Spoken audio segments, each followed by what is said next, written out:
Muslimin sedang Jumaat yang dirahmati Allah sekalian.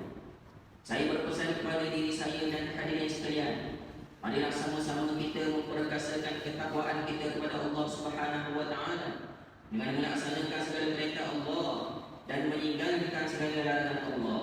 Mudah-mudahan kita mencapai kebahagiaan di dunia dan di akhirat.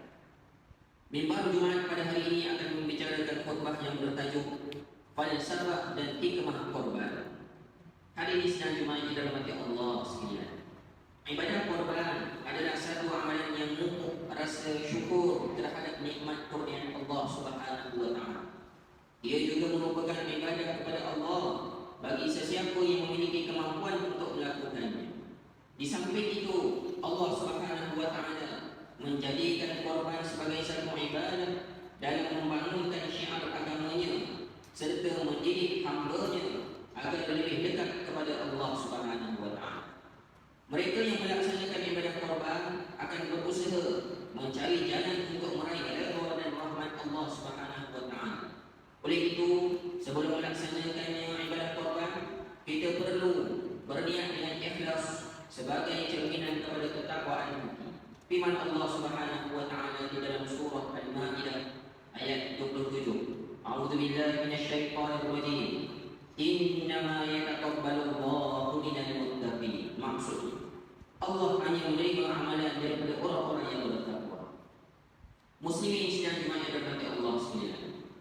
Penghayatan falsafah pelaksanaan korban perlu dihayati oleh setiap umat Islam agar pelaksanaannya dapat dilakukan secara konsisten pada setiap tahun. Ini bagi menyambut seruan berkorban yang dilakukan oleh baginda Rasulullah sallallahu alaihi wasallam sebagaimana hadis yang diriwayatkan daripada Anas bin Malik radhiyallahu anhu. Dhaha an-nabiy sallallahu alaihi wasallam bikabshaini amlahaini aqranaini dabahuma biyadihi wa samma wa kabbara wa wada'a rijlahu ala sihatifihima. Rasulullah sallallahu alaihi wasallam berkorban dengan dua ekor kibas jantan putih kehitaman lagi bertanduk. Baginda menyembelih keduanya dengan tangannya, lalu mengucapkan bismillah dan bertakbir, dan baginda meletakkan kakinya di antara leher dan badan kedua haiwan tersebut. Hadis riwayat Bukhari dan Muslim. Kita dituntut untuk memahami falsafah perbuatan secara teliti dan cermat, lebih-lebih lagi yang melibatkan urusan ibadah. Ini kerana setiap amalan sentiasa berpaksikan kepada matlamat dan tujuan untuk akhirat semata-mata yang ditetapkan oleh Allah Subhanahu wa taala. Walaupun kadang-kadang pada pandangan manusia dianggap sukar untuk dilakukan. Antara falsafah korban yang dapat dihayati dan dipahami adalah: yang pertama, ibadah korban merupakan manifestasi sikap ketundukan dan kedewaan terhadap perintah Allah Subhanahu wa taala.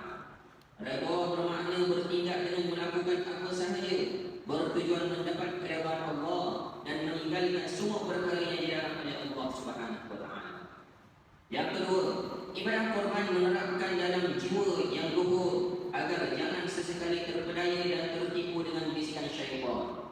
Jarum halus syaitan terus memperdaya manusia dengan jalan supaya sayang kepada harta benda.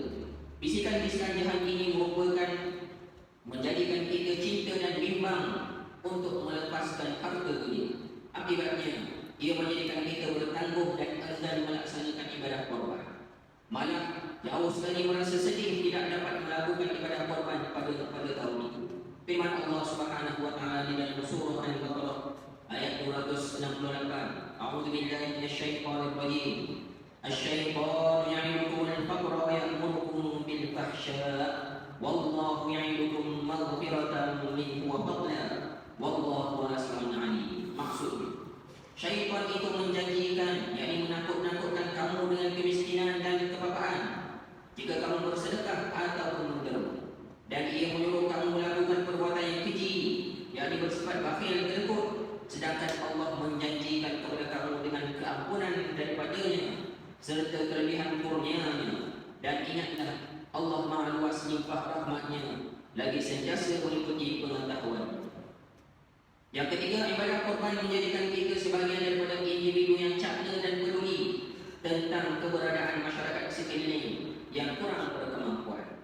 Sebenarnya, Zulhijjah merupakan masa yang terbaik dan sesuai untuk kita menjadi lebih prihatin dengan keberadaan saudara-saudara kita yang memerlukan sumbangan dan bantuan. Akhirnya, pelaksanaan ibadah korban dapat membina aura dan impak positif dalam diri dan kehidupan, kerana kita dapat meringankan bebanan saudara-saudara kita yang memerlukan.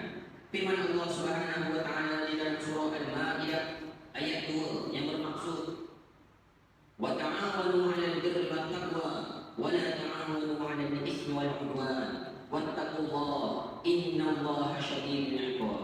Dan hendaklah kamu bertolong-menolong untuk membuat kebaikan dan bertakwa, dan janganlah kamu tolong-menolong dalam melakukan dosa, maksiat dan pencobaan.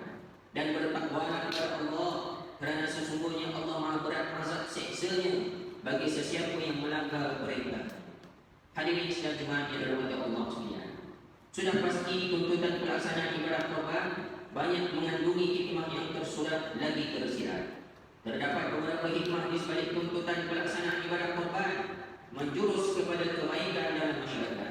Yang pertama, memberi kegembiraan kepada orang lain.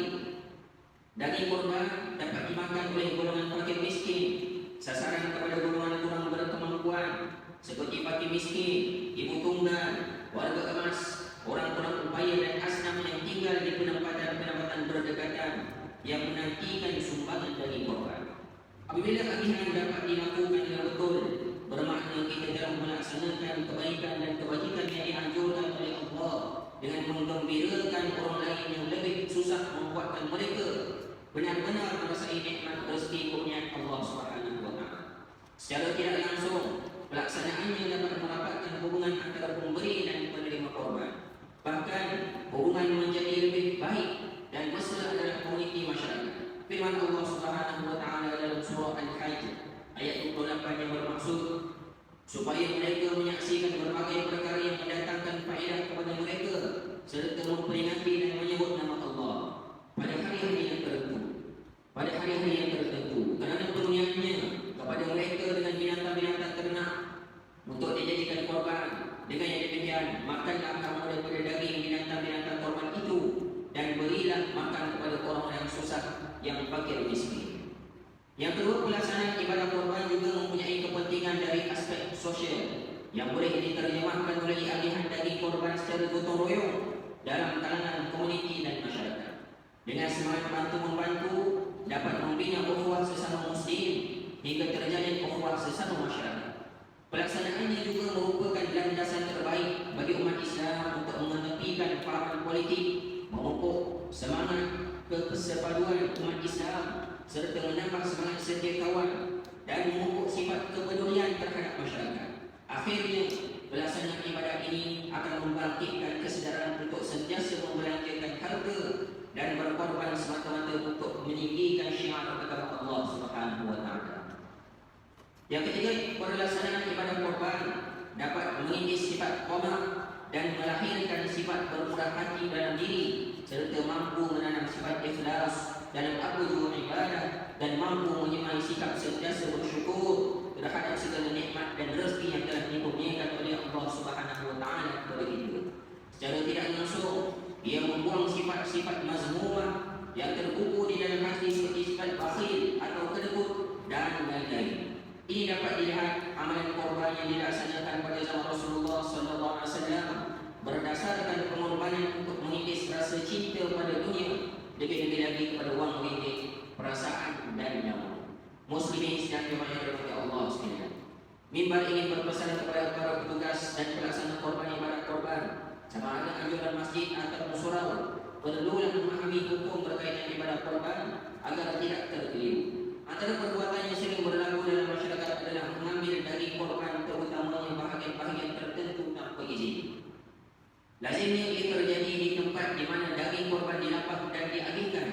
Ini suatu perkara yang dilarang dan boleh mengundang dosa. Akhirnya, marilah sama-sama kita menghayati falsafah dan hikmah ibadah korban dengan mengambil iktibar dan pengajaran daripada tuntutan, agar kita dapat mengutamakan perintah Allah mengatasi segala-galanya. Tanpa pengorbanan, cinta kepada Allah tidak akan tercapai. Kesimpulan khutbah yang dapat kita ambil daripada pengajaran pada hari ini adalah Yang pertama, ibadah korban adalah satu amalan memupuk rasa syukur terhadap nikmat kurniaan Allah Subhanahu wa taala.